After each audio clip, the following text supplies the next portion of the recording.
Welcome, welcome everyone to our final day of AGF's 2026 Andrew Goodman Foundation National Civic Leadership Training Summit. I'm going to go right ahead and pass it to our board member, Dale Berger, to kick us off today. Take it away. Good afternoon and welcome to the closing night of the 10th Andrew Goodman National Civic Leadership Training Summit. My name is Dale Berger and I'm honored to serve on the board of directors of the Andrew Goodman Foundation. What an extraordinary week this has been. For the past few days, our ambassadors and champions have been head down in training. Tonight, we open the doors back up to our families, friends, and supporters to celebrate everything this network is building. I want to speak directly to a misconception we hear way too often, the myth that young people don't vote because they're complacent, lazy, or simply don't care. I don't buy that for a second, and nobody in this room does either.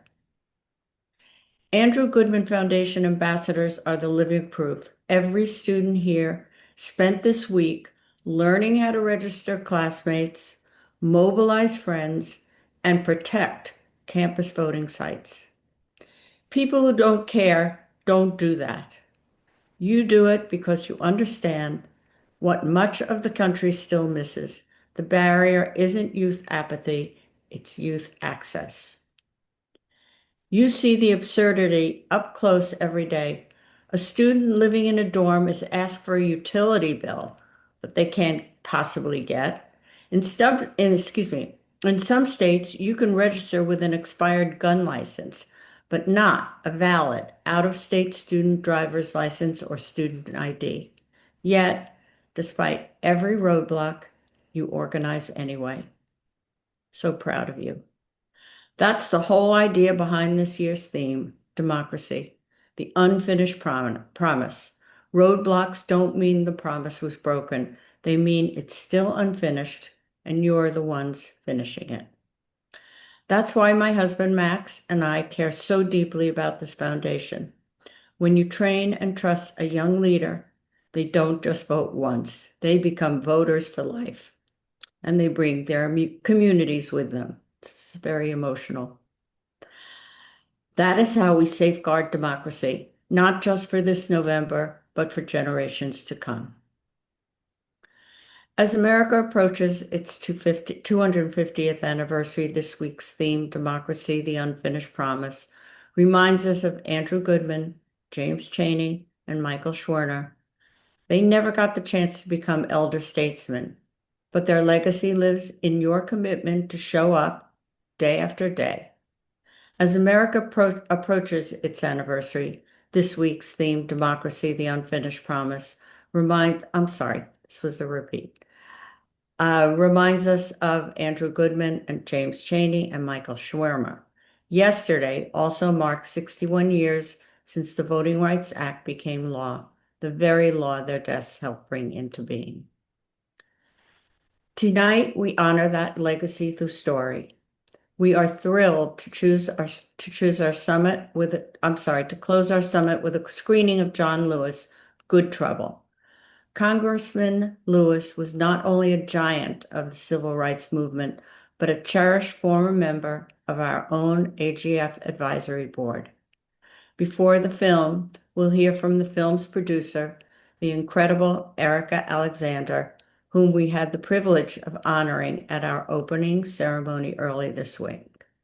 To bring up Erika and kick off this powerful evening, it is now my absolute pleasure to turn the stage over to our board chair, Sonia Jarvis.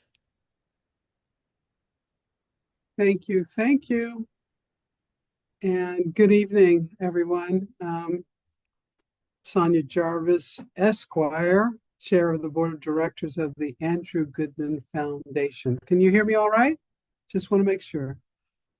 Some of you were expecting to hear from me on our first night this past Tuesday, but technology had other plans. So this is my first chance to talk with you directly, and I want to start with why we've been standing here in this here in the first place.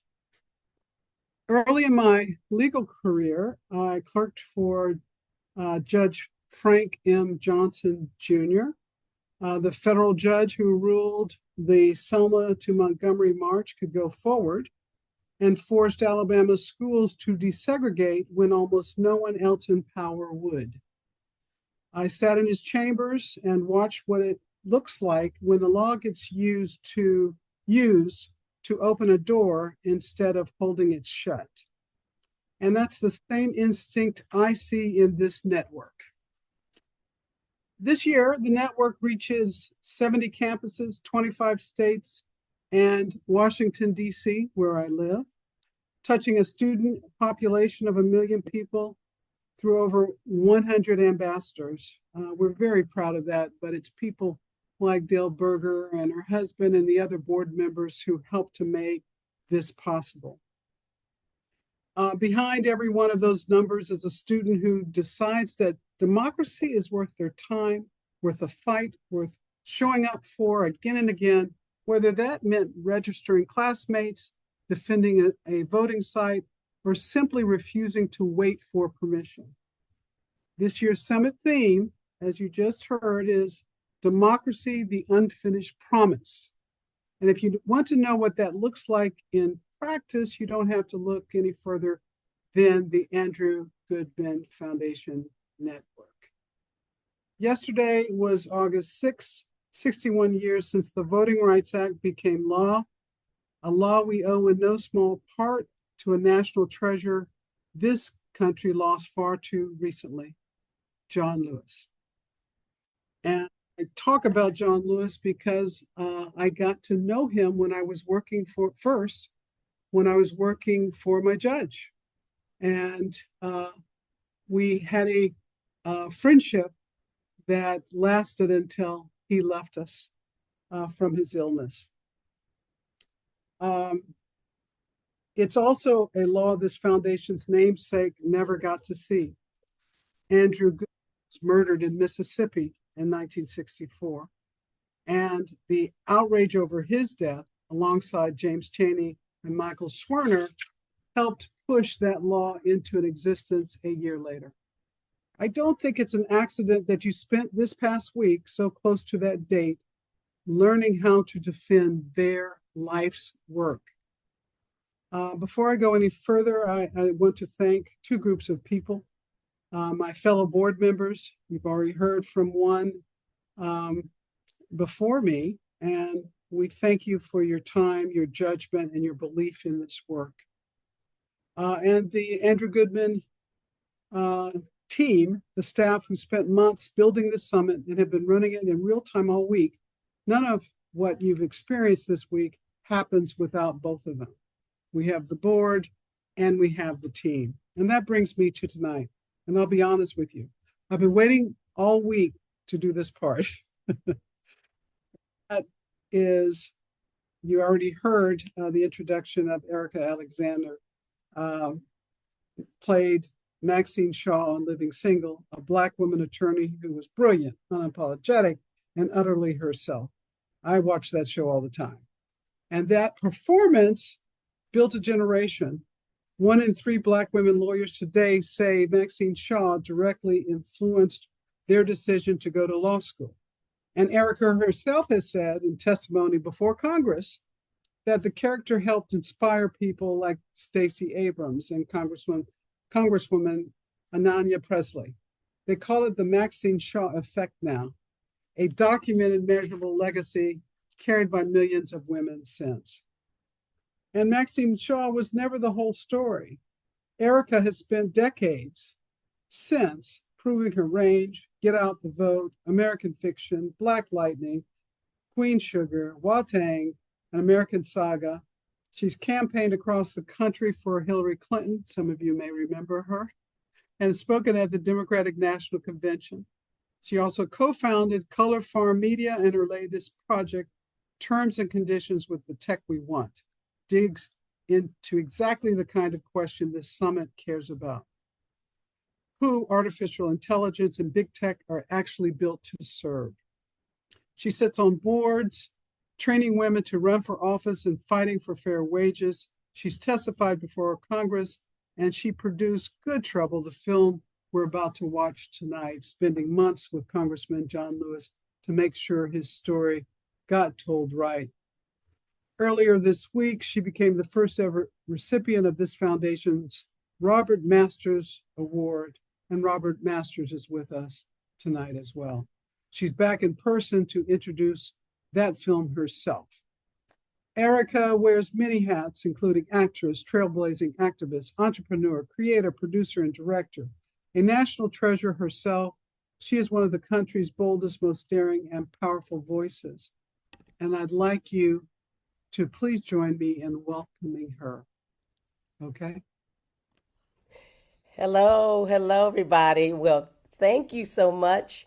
Thank you to everyone here. Whoever wrote that intro, I think my head is blown up with helium. That felt good. That felt very good. Thank you, Miss Sonia. Thank you to everyone here. My friend Jamu Green, who I admire and who is my sister, um, uh, has been teaching me about Good Trouble for a long time. But the OGs of it, the great Robert Masters, is here. Please, sir, let me start with you. Because your name is on this award, and you volunteered during Freedom Summer, and many of your peers, like Andy, uh, went and did not come home or went through many different things, but you did, and you spent the 60 years since making sure that that meant something. So this award has your name on it. But what I'm receiving is your example, not just the courage that you had to go, but the discipline to stay. And to the students, um, you guys are close to Mr. Goodman's age, and um, most of you are near his age right now, or should be. But it was John Lewis, who was very young, who said, "Get in good trouble, necessary trouble." And necessary means it costs you something. That's what I've found out. And of course, I'm hoping that it doesn't cost another mother like Andy's mother, her son, who, thank good God for her, that she spent the rest of her life making his work in his name mean something to the world. Um, but this is an assignment that's handed forward. And Robert Masters is proof that you don't have to die for it. But you do have to decide. You have to keep deciding every year for the rest of your life and every year for the rest of my life to get into good trouble. So I think, Mr. Masters, Robert, thank you. I will try to be worth it. And if we're here talking to these young people, it is proof positive that we are in the right space, doing the right thing, getting into good trouble. And so we are, and I am grateful to be here with you talking about this film, Good Trouble, because it was a pleasure to make it with the great John Lewis, and he mentored me during the making of this. And so what I say to you, he is saying to you, in fact. And so, blessings. Thank you so much for that. That is so powerful. And I can't imagine a better segue into watching this film. And I'm so glad that everyone is here for it. So without further ado, we're going to get this film up on the screen. Can everyone see what is right now going to appear just to be a black screen? Okay, great. And I'm going to stop the recording. You didn't need a summit to become leaders. You walked in here already leading, already organizing, and already showing up for the people who have needed you. And when you walk back onto your campuses, you're not walking back as someone who just went to a summit over the summer. You're walking back with an entire network behind you.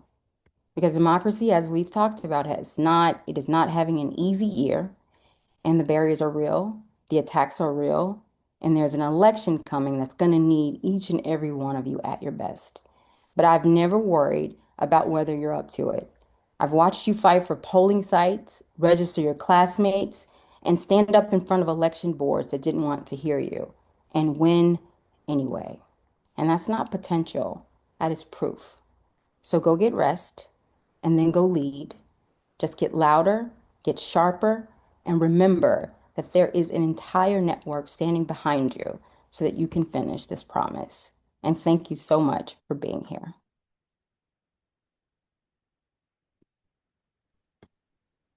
Thank you so much, Christina. And thank you so much to everyone again. Before we leave, I just want to share a few reminders for our ambassadors and champions about what they can expect looking ahead. Our Vote Everywhere Fall 2026 semester, where we will implement everything that we learned this week, will begin officially on Tuesday, September 8th, and we'll start as we always do with our network-wide kickoff call. We'll also have a pre-semester orientation for all of our new people in the network in the first week of September. Over the next month, you can expect emails from the AGF team reminding you of everything that we need to do to get started. In the meantime, please don't hesitate to reach out to any of us with any questions. I hope you all have a great rest of your summer. And for our students and faculty, have a great start to the school year. You know, we're all behind you, and you'll hear from us very soon. Thanks, everyone.